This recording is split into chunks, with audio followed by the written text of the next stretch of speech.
اعوذ باللہ من الشیطان الرجیم، بسم اللہ الرحمن الرحیم۔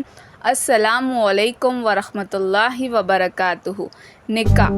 ابھی آپ صلی اللہ علیہ وسلم نبوت کے درجے کو نہیں پہنچے تھے، پھر بھی بچپن ہی سے وہ تمام خوبیاں آپ صلی اللہ علیہ وسلم میں موجود تھی جو ایک نبی میں ہونی چاہیے تھی۔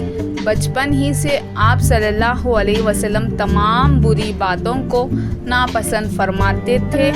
کھیل کود سے نفرت تھی، ہمیشہ نیک کاموں کو پسند فرماتے تھے۔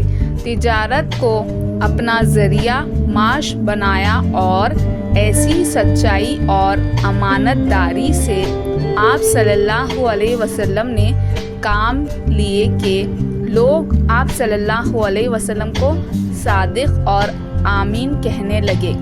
قریش کے لوگ آپ صلی اللہ علیہ وسلم کی سچائی اور امانت داری پر ایسا بھروسہ کرتے تھے کہ بے تعامل اور اپنا مال آپ صلی اللہ علیہ وسلم کے سرپرد کر دیتے تھے، اور لوگ اپنا روپیہ وغیرہ بھی آپ صلی اللہ علیہ وسلم کے پاس امانت رکھوا دیتے تھے۔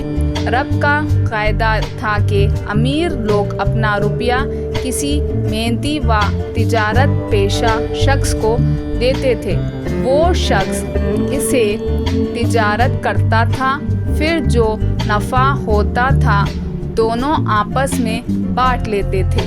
حضور صلی اللہ علیہ وسلم نے بھی اس طریقے پر تجارت شروع کی۔ مکہ مکرمہ میں ایک معزز عورت تھی جن کا نام ختیجہ تھا، بڑی مالدار عورت تھی۔ ان کا تجارتی کاروبار خوب بڑا ہوا تھا۔ شوہر کا انتقال ہو چکا تھا، اسی لیے ان کا سارا کاروبار دوسروں کے ہاتھوں میں تھا۔ وہ نوکروں کے ذریعے اپنا کام سنبھالے ہوئے تھی۔ مکہ مکرمہ میں آپ صلی اللہ علیہ وسلم کی سچائی اور امانت داری کی شہرت تھی، گھر گھر اس کا چرچا تھا۔ ختیجہ کے کانوں میں بھی یہ آواز پڑ چکی تھی، بس انہوں نے حضور صلی اللہ علیہ وسلم سے عرض کیا کہ آپ میرا مال لے کر تجارت کیجیے، جو میں لوگوں کو دیتی ہوں اس کا 2 گنا آپ کو دوں گی۔ آپ صلی اللہ علیہ وسلم نے اس کو منظور فرما لیا اور ان کا مال لے کر ملک شام روانہ ہو گئے۔ بی بی ختیجہ نے اپنے غلام میسرہ کو بھی آپ صلی اللہ علیہ وسلم کے ساتھ کر دیا۔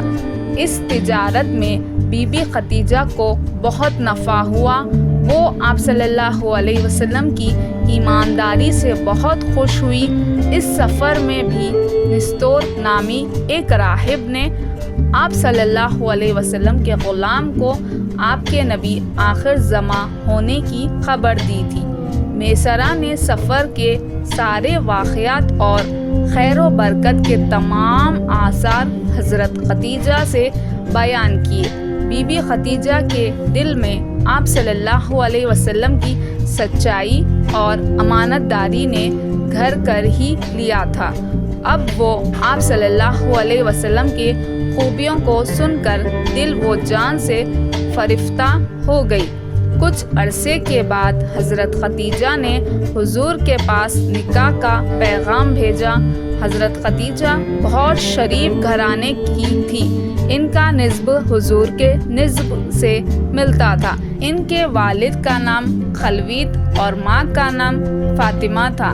یہ جہاں وہ بہت مالدار تھی، وہاں سمجھدار اور عقل مند بھی تھی۔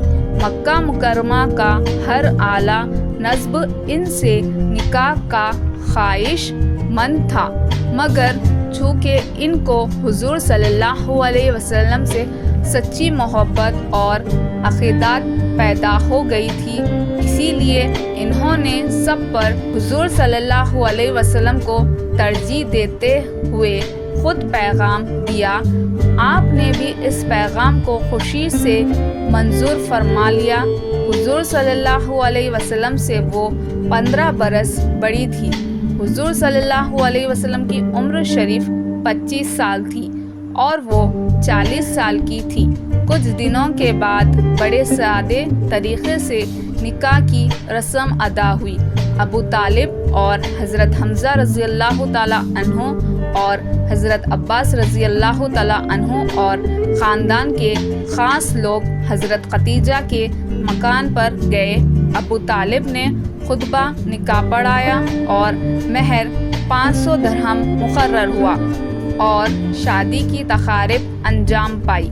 بی بی خدیجہ رضی اللہ تعالیٰ عنہ آپ صلی اللہ علیہ وسلم کی پہلی بیوی تھی۔ میرے ویڈیوز کو لائک کریے، شیئر کریے، سبسکرائب کریے، کمنٹ کریے اور مجھے دعاؤں میں یاد رکھیے۔ اللہ حافظ۔